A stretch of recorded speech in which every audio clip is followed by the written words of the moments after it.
சாக்குரான்னு சொன்னாலே நிறைய பேரு டஸ்ட்பின் சுத்த வேஸ்ட் அப்படிதான் நினைச்சிட்டு இருக்காங்க. பட் இதுக்கெல்லாம் காரணம் நருட்டோவோட ஒன் சைடு லவ்வும் எக்ஸ்பெக்டேஷன்ஸால ஃபேன்ஸுக்கு நடுவுல வந்த மிஸ் அண்டர்ஸ்டாண்டிங் தான் காரணம்.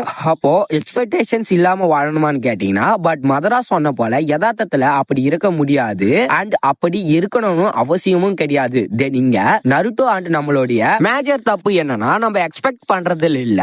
அப்போ எதுக்கு காயப்படுறோம்னா, நம்ம எக்ஸ்பெக்ட் பண்ணவங்க அதை பண்ணலையன்றதுக்கோசம் தான் காயப்படுறோமே தவிர மத்தவங்க யாரும் நம்மளுடைய எக்ஸ்பெக்டேஷன்ஸ நிறைவேற்றலன்றதுக்கோசம் ஒன்னும் காயப்படுறது இல்ல. இங்க நம்ம பிரச்சனை எதிர்பார்க்கறது இல்ல, அது யார்கிட்ட எதிர்பார்க்கறதுதான் பிரச்சனை. தென் நீங்க அவங்களுக்காக நிறைய எஃபெக்ட்ஸ் போடுறீங்க அண்ட் அவங்கள உங்களுக்கு பிடிக்கின்றதுக்கோசம் ஒன்னும் அவங்க உங்களை எக்ஸ்பெக்டேஷன்ஸ நிறைவேற்றணும்னு அவசியம் இல்ல.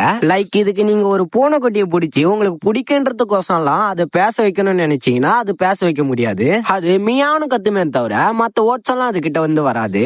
அது போலதான் இதுவும். சோ நம்ம எதிர்பார்க்கறவங்க நம்ம எக்ஸ்பெக்டேஷன்ஸை நிறைவேற்றணும்ன்றது நம்மளுடைய முட்டாள்தனம் தானே. அப்போ எக்ஸ்பெக்டேஷன்ஸ் பிரச்சனை இல்ல, நம்ம யாருகிட்ட எக்ஸ்பெக்ட் பண்றதுதான் பிரச்சனை. அண்ட் நம்ம எக்ஸ்பெக்டேஷன்ஸ் எல்லாம் எல்லாராலையும் பூர்த்தி பண்ணிட முடியாது. அத பூர்த்தி பண்றவங்க கிட்ட எதிர்பார்ப்போம். நான் எதிர்பார்த்தவங்க என்னுடைய எக்ஸ்பெக்டேஷன்ஸை நிறைவேற்றலன்றதுக்கோசம் நான் யார்கிட்ட எதிர்பார்க்க மாட்டேன்னு சொல்றதும் முட்டாள்தனம் தான். நாம எதிர்பார்க்க நம்ம எக்ஸ்பெக்டேஷன்ஸை பூர்த்தி பண்ணலாம். நாம அவங்க கிட்ட எதிர்பார்க்கவும் வேணாம் அண்ட் எக்ஸ்பெக்ட் போடவும் வேணாம். இந்த ஒரு மைண்ட் செட்டுக்கு வந்துட்டாலே தேவையில்லாம காயப்பட வேண்டிய அவசியமும் இல்ல. தென் ஃபைனலி நருட்டோக்கு இப்படிப்பட்ட ஒரு புரிதல் வந்ததால தான் அவனுடைய லைஃப் அவனுக்கு ஏத்தது போல மாறிச்சு. ஹினாட்டா போல ஒரு நல்ல பொண்ணு கிடைச்சா. சரி, எதுக்குடா இவ்வளவு பெரிய பில்டப் கொடுக்குறேன்னா, இன்னைக்கு சாக்குராவோட பர்த்டே, யாரும் டஸ்ட்பினோட பர்த்டேன்னு சொல்லிட கூடாது இல்லையா?